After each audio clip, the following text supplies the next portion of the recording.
Olá, meus irmãos e amigos, voltando a esse momento precioso de compartilhar a palavra de Deus. E quando eu digo precioso, não estou apenas adjetivando, colocando um termo que valoriza esse momento.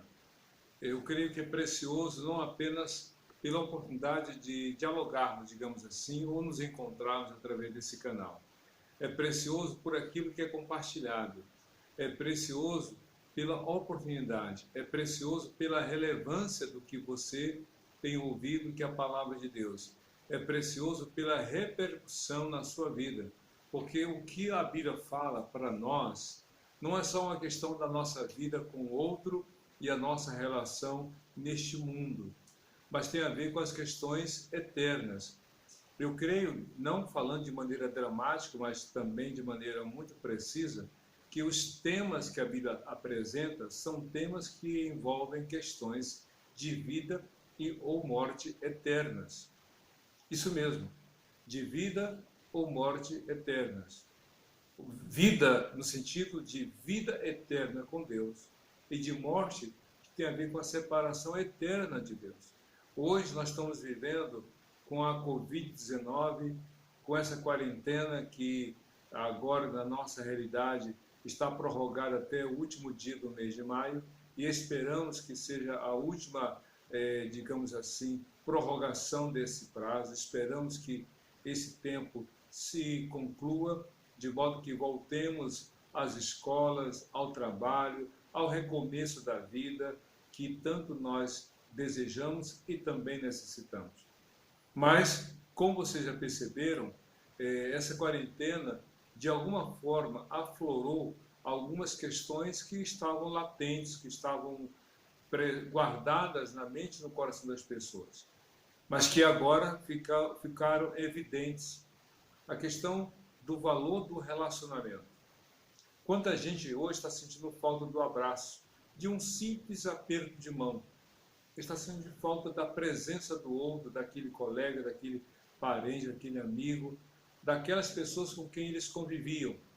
Eu estou sentindo, você está sentindo, todos nós.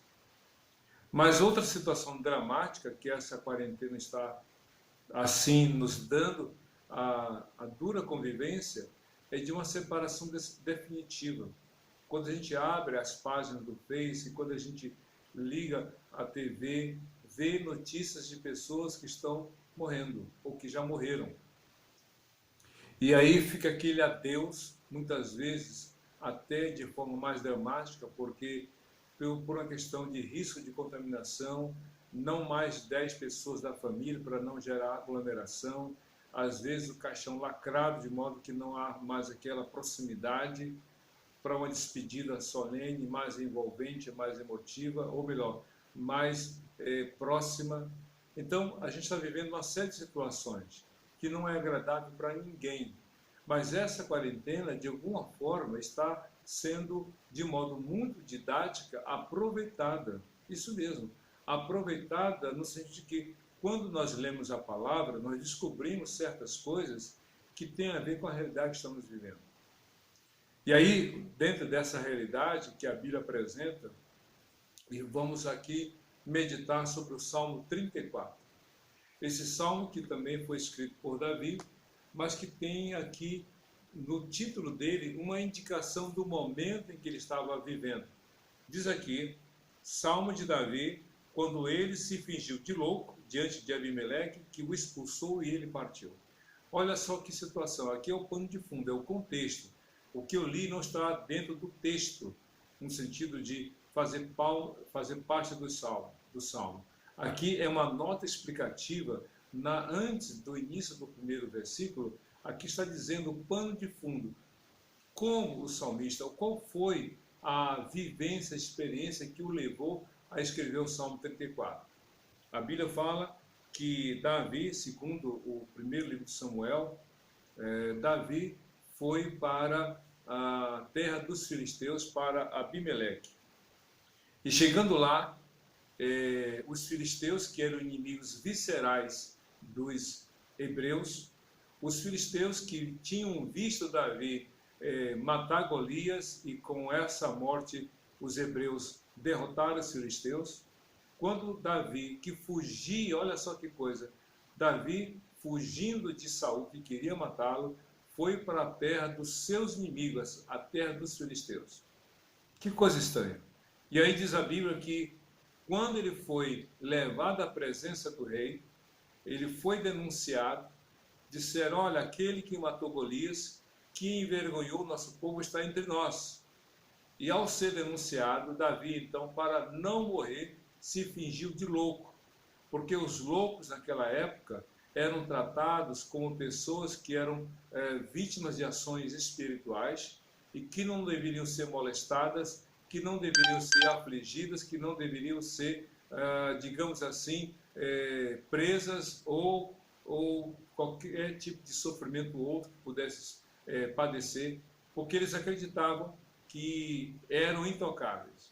Então, o que eles fizeram? Resolveram expulsar Davi da terra dos filisteus, da terra de Abimeleque. Então, foi nesse contexto que Davi escreveu o Salmo 34. Mas o Salmo que Davi escreve, ele não fica lamuriando, não fica reclamando, não fica se sentindo assim o pior dos seres humanos. Ele diz o seguinte no Salmo 34, a partir dos 3 primeiros versículos. Diz assim: bendirei o Senhor em o tempo todo, os meus lábios sempre o louvarão. Começa por aí. Bendirei o Senhor o tempo todo, os meus lábios sempre o louvarão. Que coisa diferente da situação que ele viveu. Ele poderia estar dizendo, Senhor, o Senhor não me ungiu para ser rei, mas olha em que situação eu estou.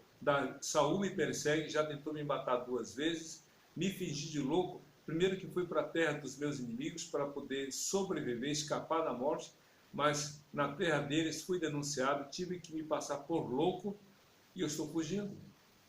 Mas apesar de todo o contexto difícil pelo qual Davi passou, ele fala, bendirei o Senhor o tempo todo, os meus lábios sempre o louvarão. Isso quer dizer que, apesar das adversidades, Davi se manteve temente a Deus e confiante no Senhor e o louvou. Você está de quarentena, está com o emprego em risco ou já está desempregado, está esperando algum tipo de reversão desse quadro financeiro.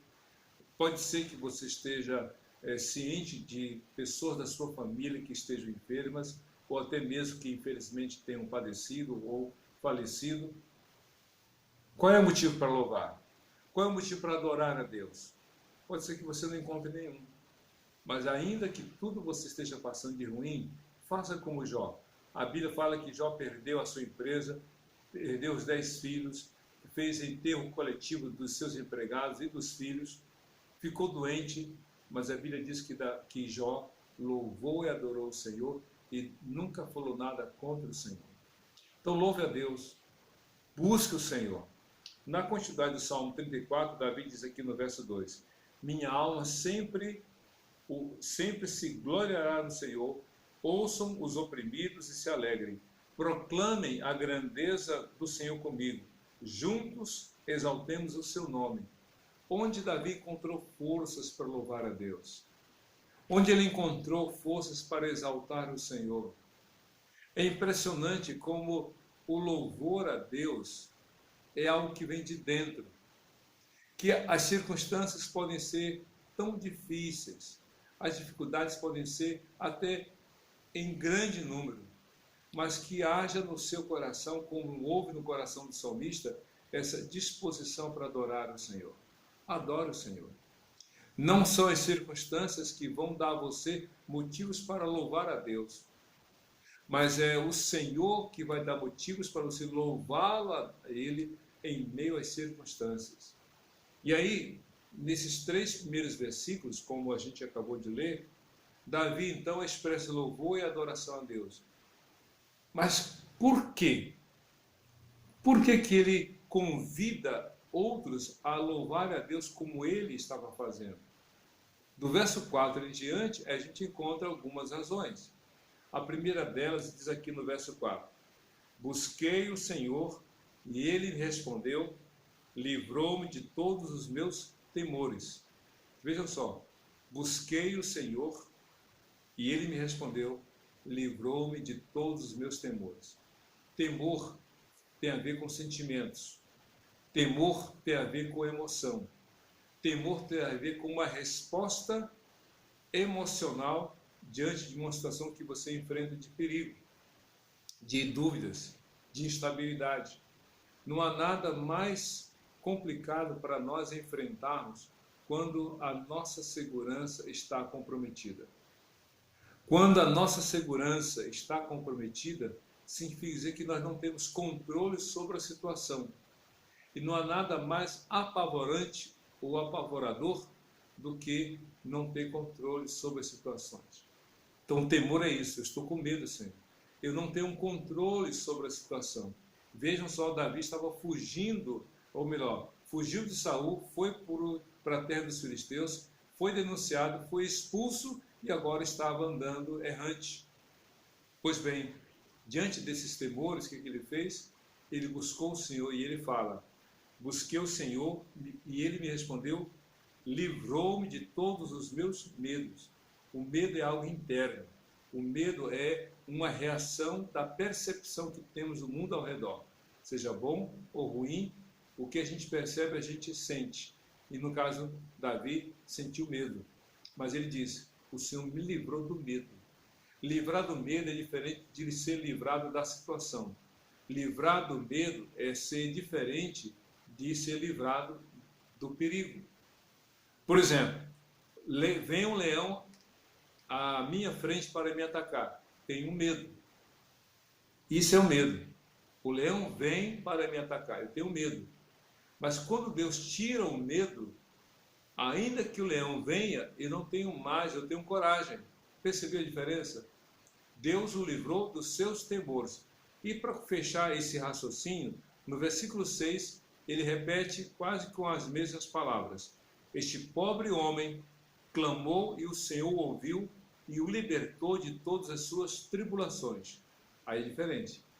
Diz o texto, este pobre homem clamou e o Senhor ouviu e o libertou de todas as suas tribulações. Lembra? O versículo 4, o livrou do medo. Agora o versículo 6, o livrou das tribulações. Ou seja, medo é o sentimento, tribulação é o fato. Uma coisa é o que eu sinto, outra coisa é a realidade. E diante da realidade, que eram as tribulações, Davi sentiu medo. Mas Deus primeiro trabalhou ele dentro, aí dentro da sua alma, para depois livrá-lo das tribulações. A Covid-19 gera medo. O coronavírus provoca pavor. As notícias ruins nos assustam. A falta de perspectiva nos dá desalento. Mas antes da quarentena passar, antes do Covid-19 ser vencido, seja pela ciência ou pelo esgotamento das possibilidades de contaminação, não importa uma ou outra, antes de tudo isso passar, Deus quer encorajar o seu coração. Deus quer remover o medo, os temores da sua alma. Está com medo? E aí eu te aconselho, fale com seu pai, fale com a sua mãe, fale com a sua esposa, fale com seu marido, fale com seus filhos, mas fale com eles. Fale com as pessoas que estão na sua casa. E se o medo persistir, se a angústia apertar o seu coração, busque ajuda profissional. Os profissionais da saúde mental, os psicólogos, os psicanalistas, os psiquiatras estão aí para auxiliar a cada um de nós a lidar com esses sentimentos que tentam nos tragar, nos engolir, nos devorar, nos apavorar. Mas acima de tudo, fale com Deus. Ore a Deus. Diga para Deus, Senhor, eu preciso que tu me libertes desse medo. Eu preciso ter coragem para enfrentar. O salmista disse que ele orou e buscou o Senhor, e o Senhor livrou tanto dos temores quanto das tribulações. E aí o verso 5, que está entre os dois, diz assim, os que olham para ele estão radiantes de alegria, seus rostos jamais mostrarão decepção, frustração. Aqueles que esperam no Senhor não vão se frustrar. Sabe por quê? Porque vão entender que a resposta de Deus foi a melhor. Isso mesmo. A resposta de Deus sempre é melhor do que a nossa resposta, ainda que a resposta do Senhor não seja aquilo que esperamos. Aqueles que olharam para ele, ou que olham para ele, estão radiantes, diz o salmista. Olhar para Deus como? Como é que a gente vai olhar para Deus se Deus é invisível? Quando você ler a Bíblia, Deus fala com você. E esse olhar aqui não é um olhar no sentido literal, mas sim um olhar no sentido espiritual. Confiar nele. É por isso que os versos 7 e 8 diz assim, do Salmo 34. O anjo do Senhor é sentinela ao redor daqueles que o temem e os livra. Que coisa interessante. O anjo do Senhor é sentinela ao redor daqueles que o temem e os livra. Quando Josué foi enfrentar ou lutar contra os moradores da cidade de Jericó, a Bíblia fala que no capítulo final 5, na parte final do capítulo 5 de Josué, a Bíblia fala que a cidade de Jericó estava fechada, ninguém entrava e ninguém saía. Do lado de fora, Josué estava preparando os hebreus para a luta. E enquanto ele se preparava, apareceu diante dele, ou veio em direção a Josué, um homem armado, com a armadura e a espada desembainhada. E aí, quando Josué olhou para aquele homem com a espada pronta para a batalha, ele ficou na dúvida e perguntou: você aí, você está para lutar a nosso favor ou a favor dos moradores de Jericó? Sabe o que o homem disse? Nenhuma realidade e nem outra. Eu sou eu sou chefe do exército do Deus Altíssimo e ele me enviou para te instruir a lutar. E assim, sob as instruções daquele anjo do Senhor, a Bíblia fala que Josué, com o seu povo, lutou contra Jericó e a venceu. É isso que diz o salmista aqui. O anjo do Senhor habita ou é sentinela ao redor daqueles que temem ao Senhor e os livra. O Senhor nos guarda. Nada vai chegar a mim sem que Deus permita. Nada vai chegar a você sem que Deus permita.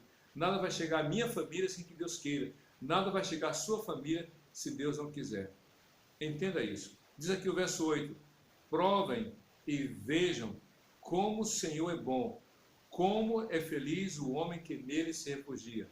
Esse provar aqui não é duvidar, fazer um teste, mas experimentar. Eu vou crer em Deus e vou confiar. 1 Pedro, capítulo 2, versículo 3, o próprio apóstolo o apóstolo Pedro, cita esse texto. Vocês já provaram que o Senhor é bom. Ou seja, não há razões para não crer, porque vocês já experimentaram que o Senhor é bom. Deus é bom. Lembra aquele filme Deus Não Está Morto? O primeiro filme diz assim, uma frase que o pessoal passou a repetir. Deus é bom em todo o tempo. Em todo o tempo, Deus é bom. Provem e vejam que o Senhor é bom. Deus é bom. Deus é bondoso. Jesus é a prova da bondade e do amor de Deus. E aí, nos versos 9 e 10, diz assim: temam o Senhor, vocês que são os seus santos, pois nada falta aos que o temem. Os leões podem passar necessidade e fome, mas os que buscam o Senhor, nada tem falta. Por que o salmista compara os que confiam em Deus com os leões? Por quê? Diz assim: os leões podem passar necessidade e fome, mas bem nenhum, mas os que buscam o Senhor, de nada tem falta. O que o salmista está dizendo aqui? Os leões são os reis da selva. Eles atacam todos os animais, não temem nenhum deles, mas até os mais ferozes e corajosos animais, como os leões, têm dificuldades, passam necessidades. Mas, porém, os que realmente confiam em Deus são cuidados e assistidos pelo Senhor. E então, a partir do versículo 11 até o final, a segunda parte do Salmo 34, Davi apresenta algumas coisas que parecem outro assunto, mas que estão dentro do próprio contexto que o Salmo apresenta.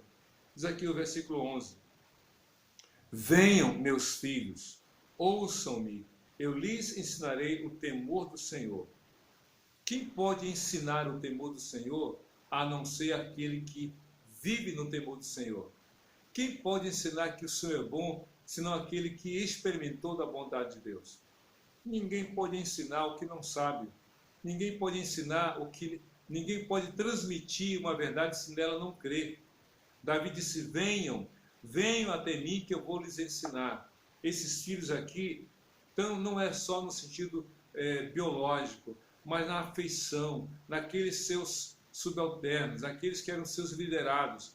Então, você que é professor, você que tem alguém sob sua liderança, você que tem família, ensine-os a temer ao Senhor. Não tenham vergonha de dizer que o Senhor é bom, que a bondade dele permanece. Vejam só no versículo 12. Quem de vocês quer amar a vida e deseja viver dias felizes? Quem de vocês quer amar a vida e deseja ver dias felizes? Ou seja, quem quer viver bem? E então ele completa: guarde a sua língua do mal e os seus lábios da falsidade. Afaste-se do mal e faça o bem. Busque a paz com perseverança. Quer viver bem? Deixe de fazer o mal. Abandone o caminho do erro.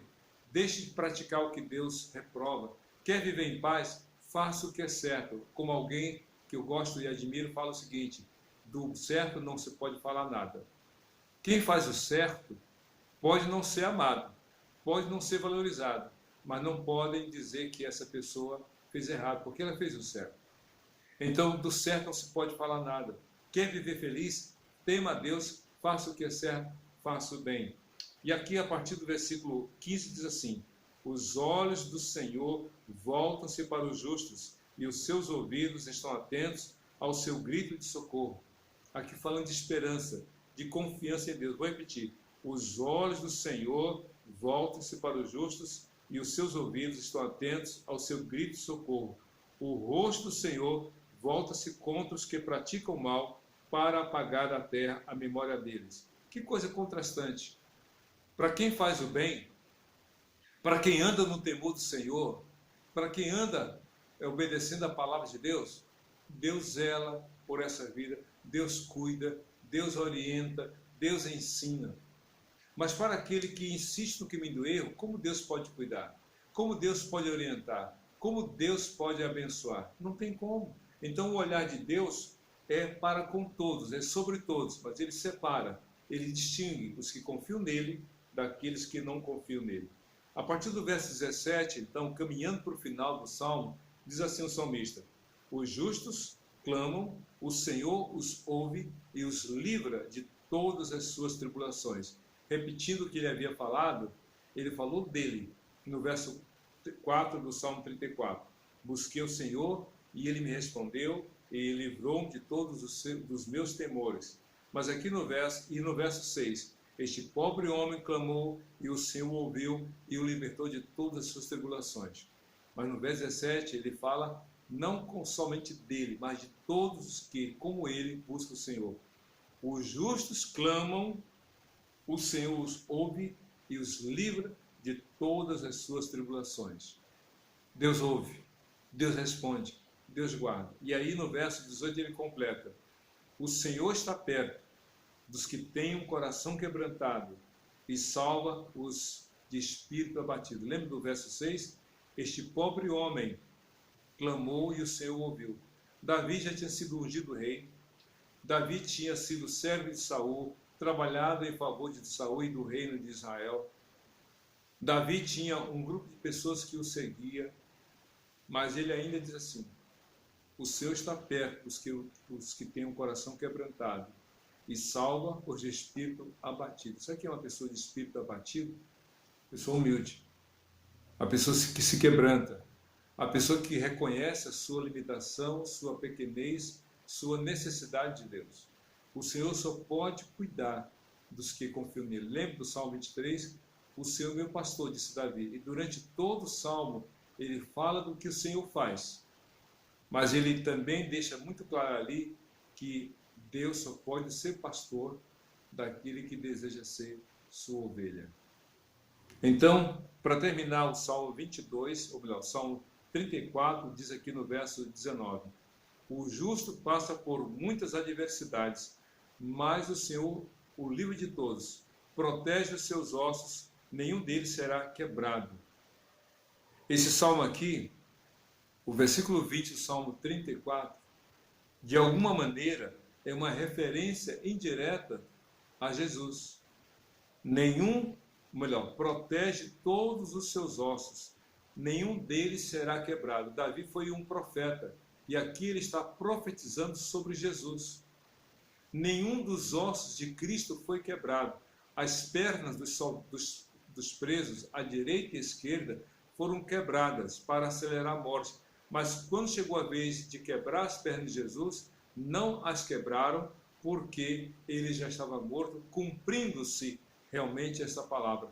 Até na morte de Jesus, o Senhor estava com ele, o próprio Deus cuidou do corpo do seu filho, para que nada contra o seu corpo fosse feito além daquilo que a palavra já havia profetizado. Nenhum osso dele se partiu.